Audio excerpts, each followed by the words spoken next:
Hi everybody, welcome back to another episode of Batavia High School Bass Fishing. Today I'm going to talk about lines. Again, I have a lot of high school fishermen who are constantly asking me what kind of line to use, or they just show up with line already spooled on and I can see it's the wrong line for the application. So I've got some mono here, I've got different varieties of braid, and I've got some fluorocarbon. I am not brand loyal with my lines. There's many companies out there that make super quality line these days. So let's start with mono. Basically, if you have mono on your reels, I would throw it out.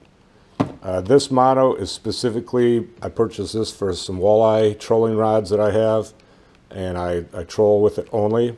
I want the stretch. That's one of the nice things about mono. It does stretch, so when I'm trolling, it's going to have a little bit of give, so the crankbaits don't get pulled out of the walleye's mouth.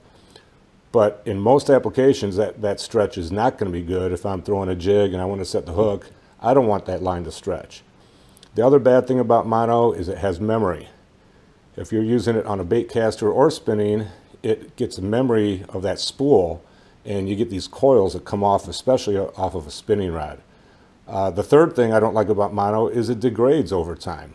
Just using it, having it in the sun, or just even in the closet sitting on your reel, it's going to degrade.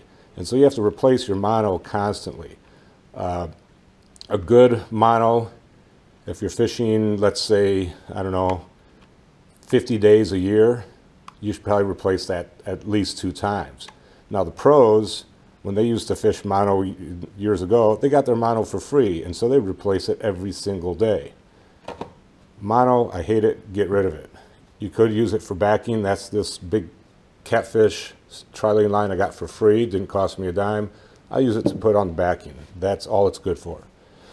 All right, let's talk braid. We've got all these super lines. This is Suffix. I got Fireline, I got Power Pro, they're all good. This is 20-pound test.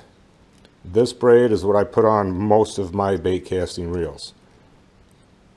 Probably 80% of my reels are going to get a 20-pound braid. On occasion, I'll use a really super thick braid. And let's see if I have one right here. Here we go. This is Power Pro. This is 80-pound test. This is what I use for flipping and pitching. I'm not going to be using this on most applications, but for flipping and pitching, I'm going to use this. Very heavy, abrasion resistant. You can be able to get those fish out of really heavy cover and not worry about anything breaking. The 20-pound has thinner diameter, so it's going to allow you to cast further. You can throw crankbaits on it, and it's going to allow the crankbaits to get down deep. Incidentally, back to the mono, a lot of people think that casting, you should always use mono because it's going to stretch and you want that. However, if you buy a fiberglass rod that's a good crankbait rod, that rod has a lot of flex in it, and that's going to absorb the impact of setting the hook. And as long as you have your drag set properly and you've got a good rod, I don't like having the mono even for crankbaits. Again, this is for a trolling application, which is a little bit different.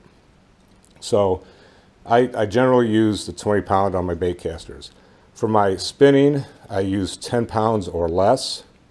This is Fireline. It's also dark colored. Then I use Power Pro Super Slick. This is kind of a greenish color, and it's just as the name implies, super slick. This is for casting super long distances. I use this when I fish the Great Lakes for smallmouth bass. The water's super clear, and I want to be able to make long casts with this line. If I'm fishing clear line, that's where the fluorocarbon comes in. Now then, here's another braid. This is a 10-pound test. It's Suffix, but this is super visibility. Again, this one I use on my drop shot. I like to be able to see and detect the strike, because sometimes the drop shot bites are so subtle that being able to see really gives you an advantage. And again, I'm going to have fluorocarbon tied to this on where the hook is, so it's not going to affect the fish at all. Okay, as far as the fluorocarbons, lots of brands. Again, I'm not really brand loyal. The P-line, this is 8-pound test. This is another 8-pound test. This is Super Sniper from Sunline. And then this is Cigar Finesse. I just started using the Cigar, and their diameter for, let's say, a 6-pound test is going to be quite a bit smaller than a comparable brand of the same pound test. So if I get 6 pound Seagar and I get 6 pound P-line, this is going to be thinner diameter, which means it's less likely that the fish can see it. So I'm experimenting with this right now. Seagar can tend to be really expensive, especially if you go with the Tatsu. That's a really super expensive. It's like 25 bucks for a spool of this size. But I'm using these as leader material, so 150 yards is going to last me a long, long time. In most applications, it's clear water. I'm going to tie on maybe a 2 foot to 3 foot leader, and again, a spool of 150 yards is going to last you years and years. Now, I've heard the concept that, okay, fluorocarbon sink, so you should use that with crankbaits, and I've read lots of research on this, and it really is an insignificant impact on your crankbaits. I've also heard you should use maybe mono or braid with your surface baits because it floats. Okay, there's some value to that. I would use braid with my surface baits, not because it floats, but more because I can get the fish out of heavy cover. If I'm throwing a frog in lily pads and it takes me into the weeds, I want to be able to haul that fish out. So I do not go with mono ever, throw it out unless you want backing or in very specific trolling applications.